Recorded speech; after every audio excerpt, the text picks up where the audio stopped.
micro yi dana ko jàppale micro yi dafa bëri.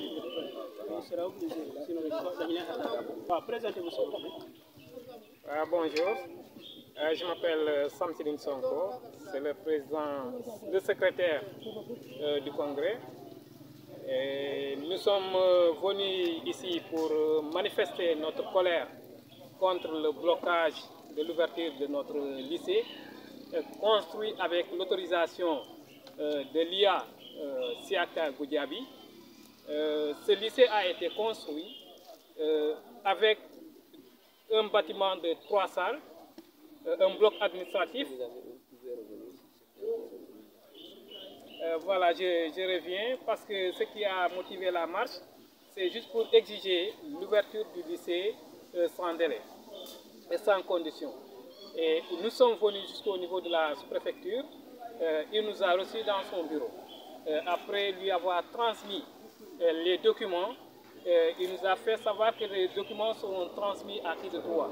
Et dans l'entretien, il nous a écoutés. On a posé le problème, notre profonde préoccupation qui se trouve être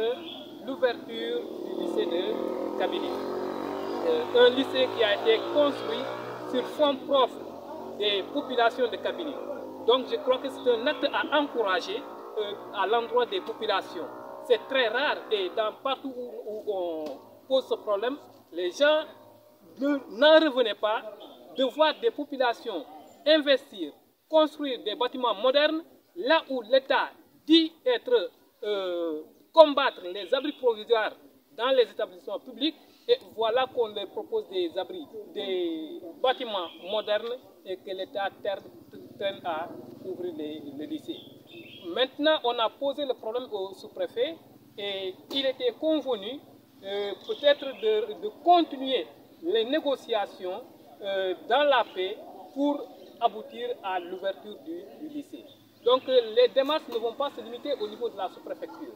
On a déjà fait une première étape et on va continuer avec l'administration parce qu'on s'est déjà fait entendre. Maintenant, nous allons continuer les négociations jusqu'à l'ouverture du lycée et si ça traîne,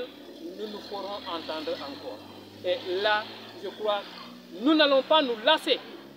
Tant que ce lycée n'est pas ouvert, nous n'allons pas arrêter de manifester, nous n'allons pas arrêter de nous adresser aux autorités. Parce que nous n'accepterons jamais, comme l'État ne l'accepterait pas de son côté, d'investir des millions et de voir ces millions-là à la perte. Donc nous n'entendons pas investir, faire un investissement à perte. Donc ce qui fait que le combat va continuer. On va continuer ce combat avec le sous-préfet, on va continuer ce combat avec les autorités académiques pour voir le lycée s'ouvrir. En tout cas, nous attendons que ce lycée soit ouvert avant fin 2021. Voilà, dañoo ñëw fii maa ngi tudd d'abord Samsidine Sonko man maay secrétaire congrès association pour le développement intégré de Kabylie ñu koy tuddee ADIC. Donc tey ñëw nañu marche pour wone suñu nakar ci ouverture lycée suñu lycée bu ñu tabax ba pare ñu bañ ko tijjil. Lycée bi bala ñu koy tabax ñun dañoo njëkk a bindoon lettre le ministre mu may ñu yoon ñu ubbi classe de seconde ci CM1 de Kabylie. waxuñu ñu tabax de dañu ne ñu ubbi classe de seconde ci CM1 de Kabylie. iya nañu Siaka Goudiaby léegi état du ubbi lycée ci biir CEM nañ ko génne ci CEM bi ñu nangul ko loolu ñun mu ñëwaat encore mu ne ñu léegi état du ubbi lycée ci école ci bâtiment yi nga xamante ne baaxuñu mooy ñuy tudd abri provisoire ñu ne ba tey ñun nangu nañu tabax mu ne ñu bu ñuy tabax nag comme Kabylie ñaari partie la ñaari site la nañ fexe ba samp ko diggante ñaari site yi loolu def nañ ko tabax nañu benn terrasse bu am 3 salles ñu tabax bloc administratif ñu tabax bloc sanitaire yooyu yëpp ñu gas foofu teen yooyu yëpp def nañ ko lycée bi pare na lu dul ubbi mais ba tey depuis léegi mat na ñeenti at ba tey lycée bi mënul fexe ba ubbi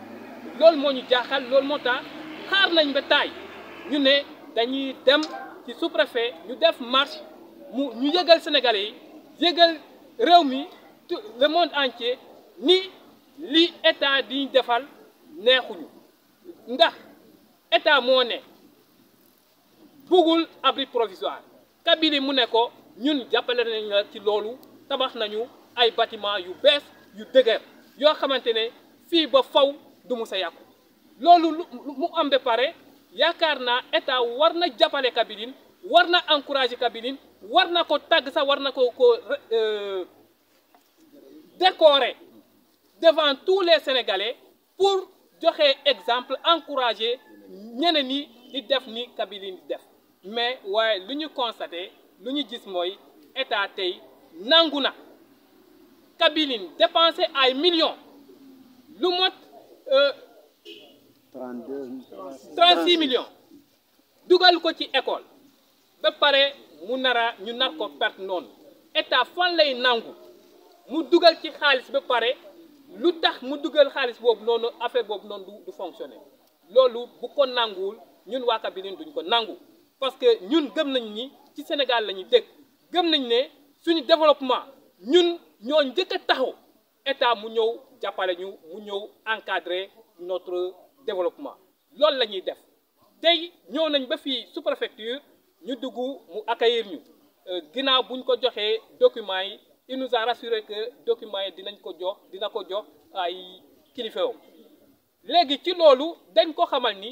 ñun lu ñuy xaar amul leneen lu ñuy xaaruñu promesse xaaruñu leneen lu dul lycée bi nañ ko ubbi nu mu gën a gaawee bugguñu 2022 fekk ko fii te ubbiwul loolu la ñuy xaar loolu lañ ko wax xamal ko ni xeex bi yemul fii xeex bi muy soor a tàmbali donc buñ jógee fii mën na am bu fekkee réglé wul dinañ yegg ci préfecture dinañ yegg ci gouvernance bu ko jaree sax dinañ yegg Dakar donc loolu duñ ko bàyyi duñ ci taay te tamit lu jëm ci négociation ci ces autorités pour lycée bi mun a tijji loolu tamit duñ ko bàyyi dañ koy def dañuy jaar nii dañuy jaar fii en tout cas ñaari fois yëpp dañ koy exploiter mais li ñuy xaar ci Sénégal li ñuy xaar ci président de la République li ñuy xaar ci ministre de l'éducation nationale na ubbi lycée bi ndax moo ko accordé daf ko accordé iya mun nañu ñu tabax ndax loolu lépp mënoon nañu bañ def loolu yëpp parce que bu ñu ne ubbi leen école bi amul leneen lu dul ubbi leen école bi parce que lu ñuy wax abri provisoire lycée à cycle long du ko ubbi mais gis nañ ñaata lycée la Siaka Goudiaby ubbi lycée à cycle long mooy depuis 6e ba terminal gis nañ fi ay lycée yu mu ubbi yoo xamante ne ay abri provisoire gis nañ ko bëri nañ fii ci département bi bëri nañ ko ci région bi loolu yëpp